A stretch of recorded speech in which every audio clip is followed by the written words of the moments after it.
Press పరంగా పల్లవి ప్రశాంత్ ఏదన్నా mistake ప్రవర్తించుంటే I'm sorry నా తరఫున. ఎందుకంటే అతనికి ఏం తెలియదండి. అతను మట్టి బిడ్డ, పోరాటం చేసి గెలిచి అలా తెలంగాణ రాష్ట్రంలో ఒక రైతు బిడ్డ ఇంత సాధించి ఆ లోపల ఆట ఆడేటప్పుడు నాకు తెలుసు ఎన్నో దెబ్బలు తాగించుకొని ఇక్కడ దెబ్బ తాకితే ఎదురు రూమ్ మీద అన్న ఇక్కడంతా నొత్తాది, నాకు ఏమైనా అయిద్దా అన్న అనేదాన్ని. అంటే లేదు తమ్ముడు, నువ్వు జనం కోసం ఆడాలి, నీకోసం ఎదురు చూస్తాను జనం. నేను వైల్డ్ కార్డ్ మీద వెళ్ళాను. తమ్ముడు నీకు మంచి పేరుంది, నువ్వు ఆడాలి, నువ్వు గెలవాలి, నేను నీకోసం పాట పాడటానికి వచ్చినా చెప్పినా. నేను లేకున్నా పర్వాలేదు తమ్ముడు, నేను పాటతో బతుకుతా బయట, కానీ నువ్వు ఆటతోనే బతకాలి బయటకు వచ్చి అని నేను అన్నా.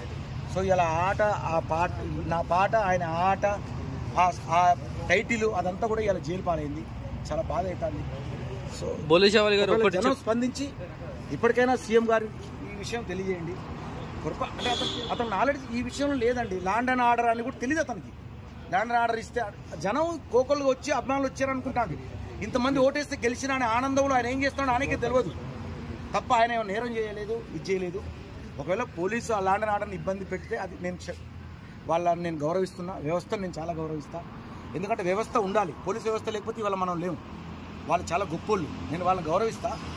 కాకపోతే మనం ఇంత మంచి టైటిల్ని తీసుకుపోయి జైల్లో పెట్టడం అనేది కొంచెం బాధాకరం. జైలు పాలవడం కొంచెం బాధపడుతున్నా. Sorry, bye.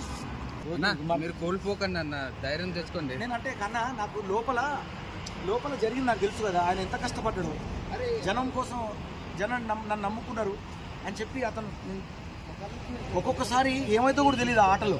అది నాకు తెలుసు. నేను జస్ట్ పాట పాడినా నాది, బట్ ఆయన ఆట ఆడింది. అట్లాంటి ఆటను నమ్ముకుని వచ్చిన వ్యక్తికి జైలు పాలు అవుతే ఆ వ్యక్తి ఎంత మానసిక క్షోభ పడతాడు. అదే నా బాధ. వచ్చిన హ్యాపీనెస్ కూడా లేకుండా కొంచెం కూడా. నేను బిగ్ బాస్ లో ఎప్పుడైనా కన్నీళ్ళు కార్చడం చూసిన అర్థం చేసుకోండి. ఒక టైటిల్ గెలుచుకున్న వ్యక్తి జైలు పాలైతే అసలు అతనికి పిచ్చివేస్తుంది. నేను చేసిన నేరం ఏంది? నేను ఏదైనా బస్తద్దాలు బలగొట్టినా, లేకపోతే కారతాలు బలగొట్టినా, అది ఎవడో చేసిండు. అది వాడిని అరెస్ట్ చేయాలి.